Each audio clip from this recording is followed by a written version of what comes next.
ሰላም እንዴት ናችሁ? በሌላ ቪዲዮ ተመልሻለሁ።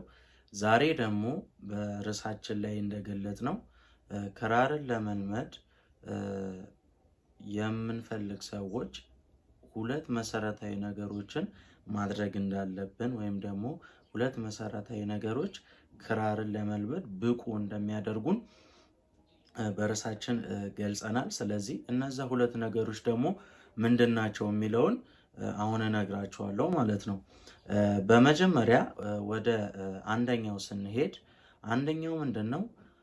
ማንኛውንም ነገር ክራርን ብቻ ሳይሆን በትምህርታችን ላይም ቀን በቀን የሚያጠናና በሳምንት አንድ ቀን የሚያጠና ሰው አንድ አይነት ውጤት አይኖረውም። ስለዚህ እያንዳንዱ የትምህርት አይነት ጠንክሮ መለማመድን ወይም ጠንክሮ መስራትን ይጠይቃል።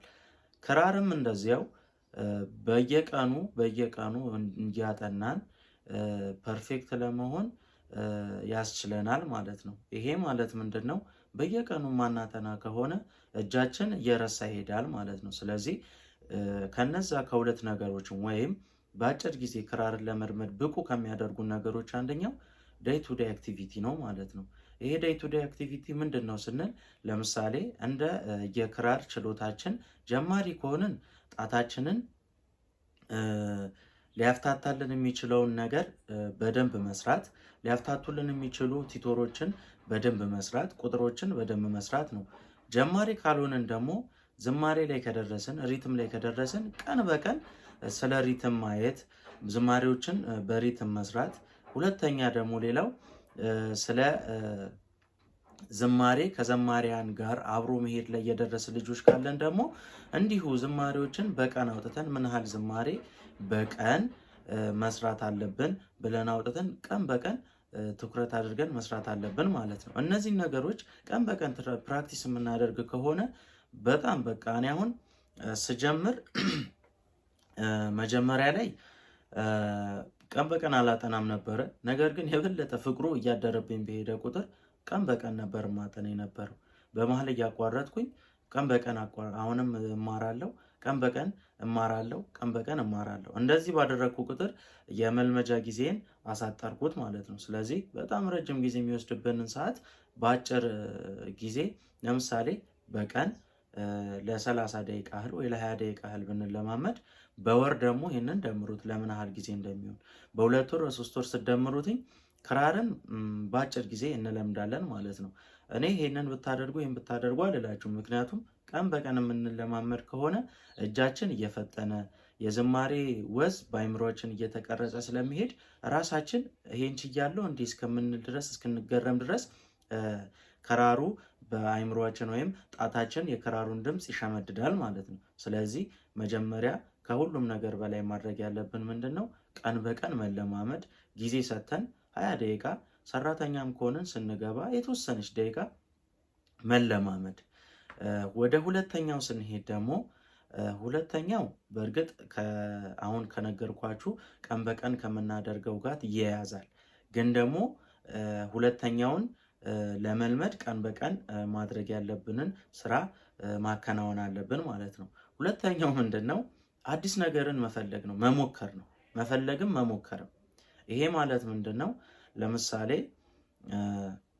ቀን በቀን የምንለማመድ ከሆነ በ15 ቀን ውስጥ እጃችን ከፈታ ከዛ በኋላ አዲስ ነገር መፈለግ አለብን። ዝም ብለን ጣታችንን ማፍታታትን ብቻ መያዝ የለብንም። አዲስ ነገር ለምሳሌ ጣታችን ከፈታልን እስቲ በቁጥር ዝማሬ እንስራ ብለን ወደ ቁጥር ዝማሬ እንሄዳለን ማለት ነው። ያ በቁጥር ዝማሬ ከጨረስን በኋላ ደግሞ ይህንን ከለመድን እስቲ አሁን ደግሞ ቅኝት ልለማመድ ብለን በአይምሮአችን መቃኘትን እንለማመዳለን ማለት ነው። በአይምሮ መቃኘት ከለመድን ደግሞ እንዲሁ እንዳይሰለችን አዲስ ነገር ሌላ ስለሚያስፈልገን ሪትም ማስገባትን እንሄዳለን። ሪትም ማስገባት ከቻልን ደግሞ እስቲ ገልብጠን እንሞክር እያለን እንደዚህ እያለን አዳዲስ ነገሮችን መሞከር አለብን ማለት ነው። ስለዚህ ክራር ላይ እነዚህ ሁለቱ ወሳኝ ነገሮችን በጣም ከሰራችሁ ምንም ፐርፌክት የማትሆኑበት ነገር የለም። የአብዛኞቻችሁ ችግር ኮንሲስታንሲ ነው። ይህም ማለት ክራርን ዛሬ እናጠነዋለን፣ ነገ እናጠነውም፣ ከአንድ ሳምንት በኋላ ደግሞ እናጠነዋለን። እንደዚህ ሳይሆን መዝሙሩን ለመምታት ትደርሳላችሁ። መጀመሪያ ጣታችሁ ከፈታላችሁ እውነት ነው የምላችሁ ከዛ በኋላ ዝማሬ ለመምታት አይከብዳችሁም። ጣት ከፈታ ሪትም ነው። ሪትም ከቻላችሁ ደግሞ ቅኝት ነው። እነዚህን ስቴፕ ባይ ስቴፕ የምታደርጉ ከሆነ ክራር የሚከብዳችሁ ምንም አይነት መንገድ የለም ማለት ነው። ስለዚህ እኚህን ሁለት ነገሮች አጽንኦት ሰጥታችሁ በደንብ ቤት ብዙ ልጆች ያላችሁ ክራር ገዝታችሁ ክራሩን መምታት ያቃታችሁ ማለት ነው። ስለዚህ ከዚህ በኋላ እኔ በሻልኩት መጠን በየአንድ ቀኑ ወይ በየሁለት ቀኑ ስለ ክራር ቪዲዮ ቲቶርን እለቃለሁ። እናንተ ደግሞ እየገባችሁ ይኸው እንግዲህ ሰብስክራይብ ማድረጋችሁን አትርሱ። ሼር እያደረጋችሁ ክራር ላላቸው ጓደኞች ወይም መማር ለሚፈልጉ ጓደኞች ደግሞ ሼር አድርጉ። ያው ላይኳም እንዳትረሳ። ስለዚህ እኔን በዚህ አበረታቱኝ። እኔ ደግሞ እኔ የለመድኩበትን ስትራቴጂ ለእናንተ እነግራችኋለሁ ማለት ነው። በእርግጥ እንደዚህ ቁጭ ብለን ስንነጋገር ቀላል ሊመስል ይችላል።